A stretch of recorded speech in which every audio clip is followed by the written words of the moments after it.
outgrowing people pleasing feels like grief before it feels like freedom. Now, I say this as a fellow people pleasing, high achieving, like daughter, right? Like the woman who just puts everything on themselves to take care of every single person around them, to make sure that everyone's okay, to be the successful one so that all their family, all their friends can thrive, right? Like I say this as a person who really took that identity to heart for so long, but it was so important for me to let go of that identity because it was holding me back. And it's probably holding you back now too. Now, this is usually the person who feels like this is either going to be an eldest daughter, or it's going to be a daughter who's actually the youngest or maybe the middle child, but she acts like she's the eldest daughter. She's the one who like got her stuff together, like got her shit together basically. And everyone kind of looks and depends on them to do everything, to do absolutely everything. And so you take on everyone's lives, everyone's responsibility. You take on the responsibility of ensuring your entire family lineage, right, is successful and taken care of.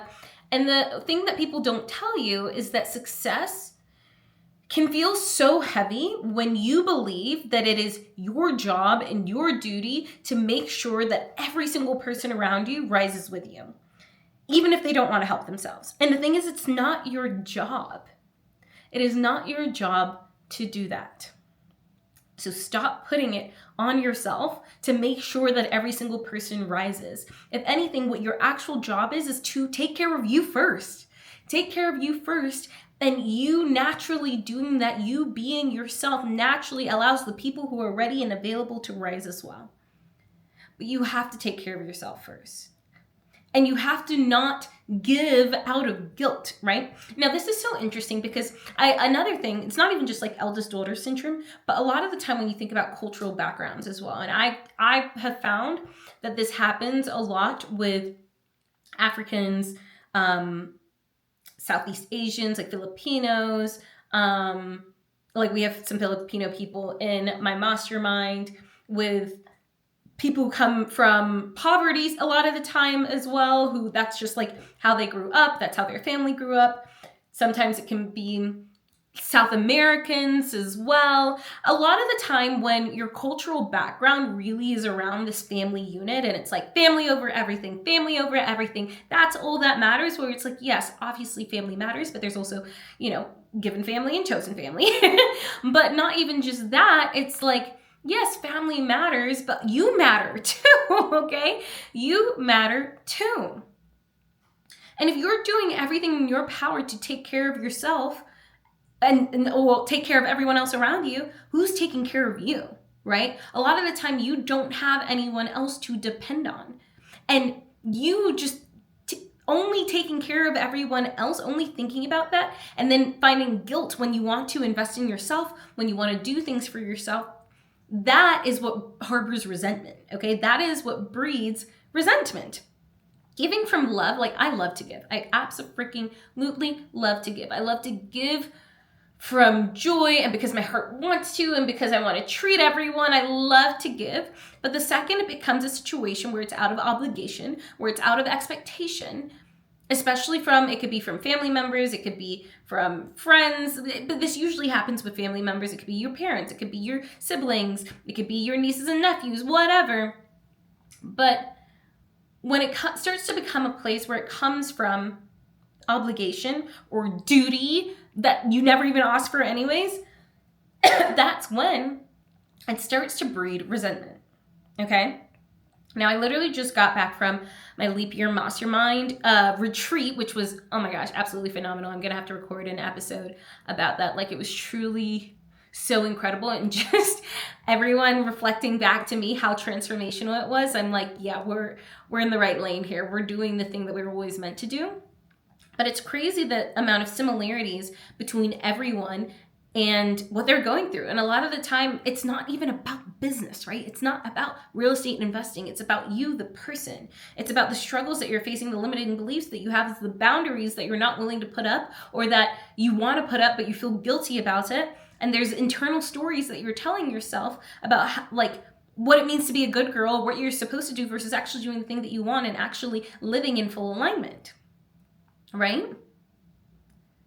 And so these are like the conversations that we actually have in my Leap Year Mastermind, right? It's not just about the freaking strategy. It's not just about scaling the portfolio. It's not just about building the business and scaling to 100K months. Yes, those are so important. And the thing that's stopping you, the thing that's keeping you from really truly reaching your full potential is the fact that you're unwilling to face the demons, right? They're not demons, but you're unwilling to face the stories. You're unwilling to face the patterns. You're unwilling to really confront yourself and look at yourself in the mirror and be like, why am I holding myself back? Right? What are the stories that I'm telling myself? What boundaries am I not putting in place? How am I not actually living to my full potential, living to the person that I want to be?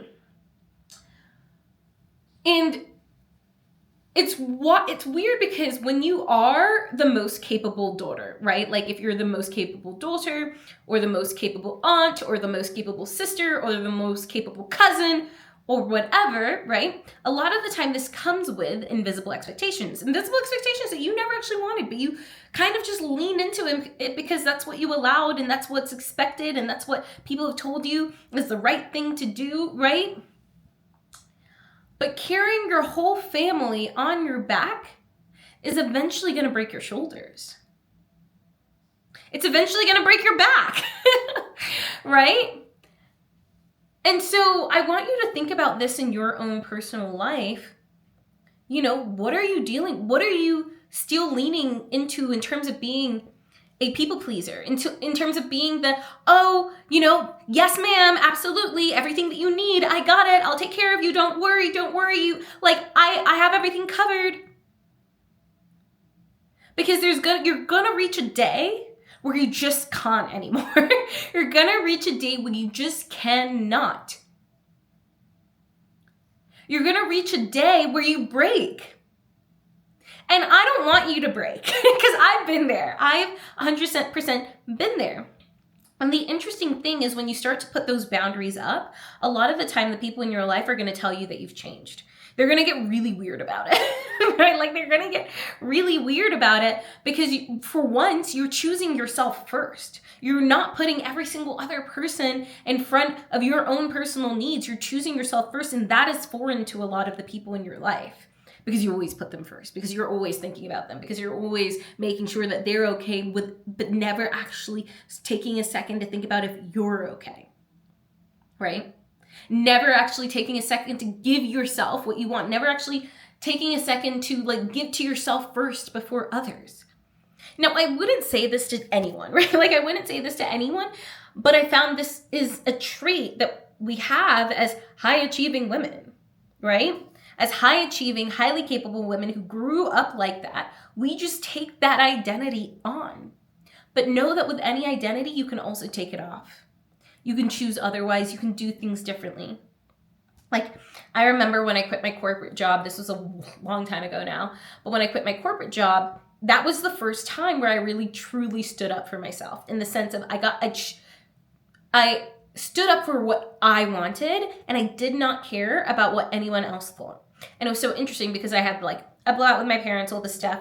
And then after that, our relationship actually grew a lot closer, but I had to instill the boundaries in terms of what I wanted, in terms of what I was going to do with my life, in terms of the fact that I did not need any input from anyone else about how I was supposed to live my life. And it's so funny because when you're an adult, you're like, yeah, obviously, but it's interesting because we still get into these patterns a lot of the time when it's related to family members who we grew up with and we've already had this established relationship all throughout our lives, where it's like really easy for us to implement these boundaries a lot of the time, like with friends or with people that we just meet and stuff like that. But then with our family, it just goes back into like deeper wounds and deeper things, you know?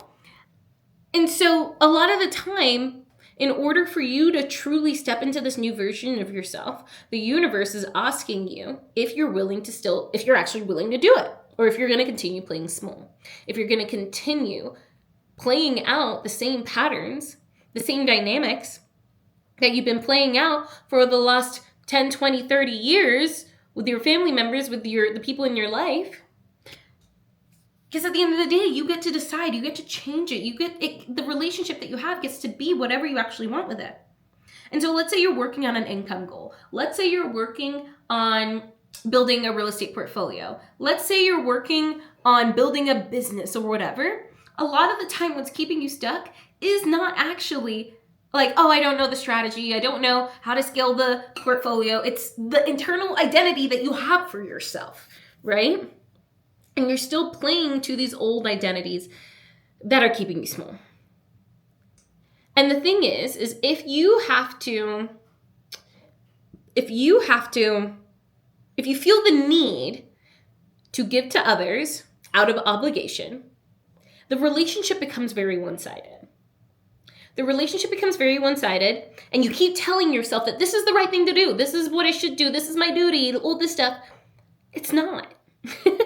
It's not. And now what's actually happening is you're afraid of success. You're afraid of succeeding because you're worried that when you do reach this even bigger level of success, all of that is just going to have to go to your family members. It's just going to have to go to other people. So it's like, why even bother, right? You don't realize you're keeping yourself stuck because of that internal looping belief and pattern that you have for yourself.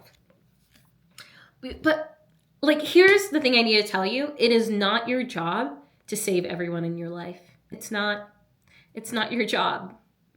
Your job is to do you, okay? And here's how it works for me, right? I love to give. I absolutely love to give. I am the girl, like I am the flight fairy. I love buying flights for people. I love buying people gifts. I love presents. I love treating people. I love to give when someone's in need. I love to give. But it has to come from a place of actual genuine desire and not out of a place of obligation. Because what matters more to me is keeping my relationships with my people clean. And not creating this expectation that I'm supposed to give everything that I have in order to be considered a good girl, right? So I want you to think about this for yourself. Where are you keeping yourself stuck? Where are you keeping yourself small? Where are you giving from a place that actually doesn't come from desire? It comes from this thought of obligation. Let's work through that, okay?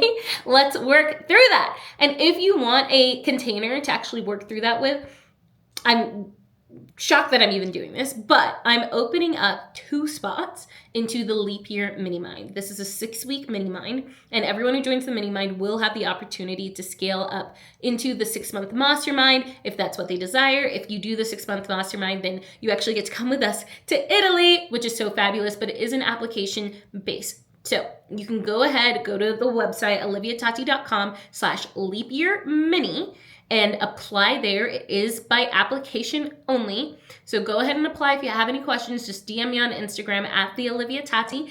And I can't wait to see your applications come in. Bye.